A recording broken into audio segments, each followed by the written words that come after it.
Pro Group Management. Workers' comp that works for you. This is 7 at 7 from the Las Vegas Review-Journal. Authorities in Pahrump arrest 4 people who are accused of tying up a boy and exposing him to extreme heat. Good morning and thank you so much for joining us on 7 at 7. I'm Cynthia Puga. We begin with top story sponsored by Nevada Hand Silver Sky Assisted Living Community. Learn more at nevadahand.org. Spending by some Clark County School District schools is raising red flags after district auditors uncovered issues across the district that included inappropriate spending and inadequate documentation. Some of the issues uncovered included officials not reporting possible theft of funds from a high school athletic program, elementary school employees buying party supplies for a family engagement event with a work card, and high school staff using a card to buy a portable treadmill along with other personal items. The district was not reimbursed. The auditors noted dozens of times that issues had been previously flagged. The school that probably had the most severe issues was Las Vegas High School. Auditors did an investigative audit, mainly focusing on its football and flag football programs, and found there were thousands of dollars that had been spent on meals. They also found $20,000 in expenses for a football trip to Reno, and these were expenses that they really couldn't determine the validity of them all. CCSD declined to comment for this story. To read more, you can visit lvrj.com.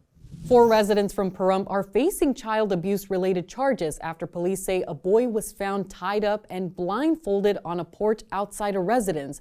Now, according to an arrest report from Nye County, the mother, Jody Tracy, tied up the boy for having peed on his bed.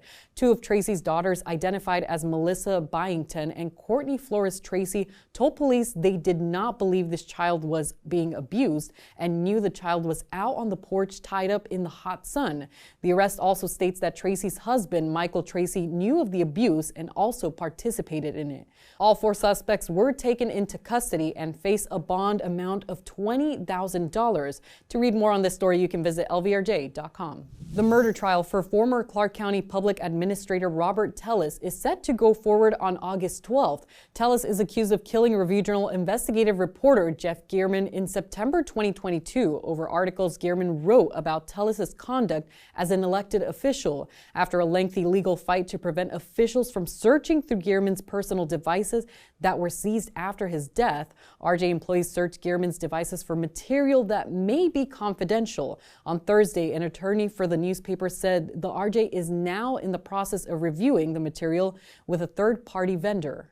Moving on to weather, sponsored by Star Nursery, your garden's partner for every bloomin' thing. We're looking at sunny skies and winds between 10 and 20 miles per hour for today's forecast, with temperatures reaching at a high of around 111 degrees.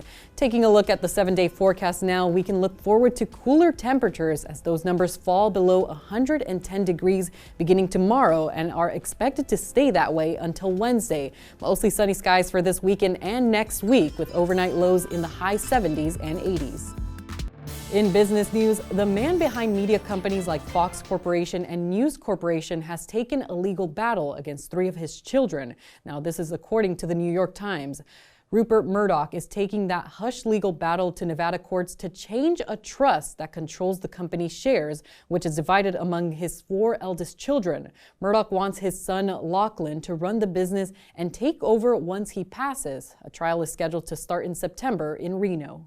Sports brought to you by PT's Taverns. With over 65 locations, there's a PT's near you. Visit ptstaverns.com. The East-West Shrine Bowl released their 1,000 watch list, which includes 10 UNLV football players. The list is of the top 1,000 players in college football who are currently All-Star Game eligible for the 2025 East-West Shrine Bowl and the 2025 NFL Draft Class. Offensive standouts Ricky White III and Jacob DeJesus made the cut, along with teammates Tiger Shanks, Kaleo Balunge, Matthew Sluka, Jackson Woodward, and 4 defensive backs.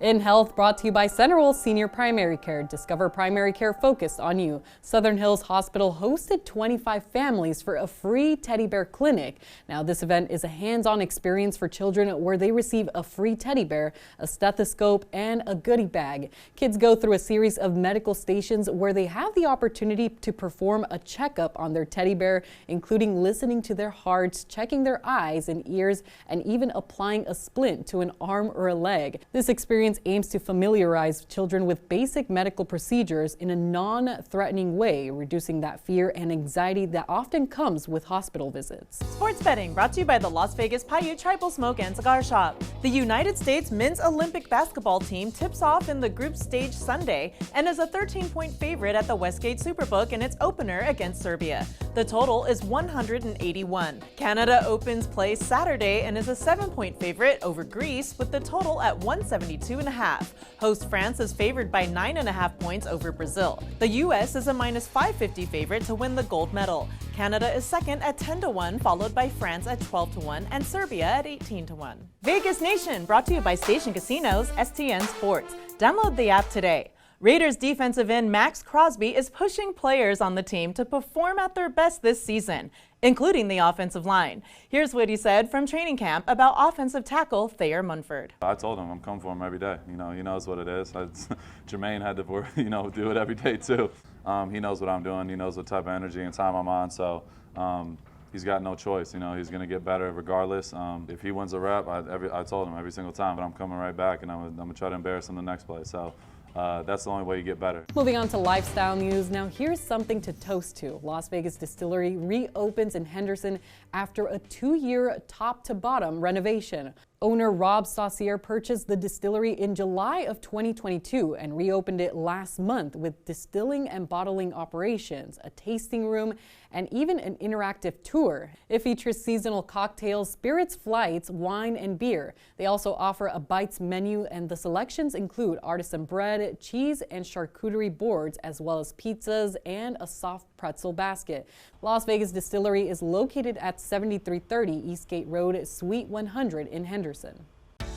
Moving on to entertainment, sponsored by Arizona Charlie's has live entertainment every weekend at both locations. Go to ArizonaCharlies.com to see who's playing. A new documentary is focusing on the forced closure of Cirque du Soleil's O at the Bellagio during the pandemic. It follows some of the cast members who were a part of over 4,000 workers Cirque laid off during that time. Mentally, it was tough, not knowing when we would be able to go back to work, if we would be able to go back to work. I'm here to announce that the curtain will raise again.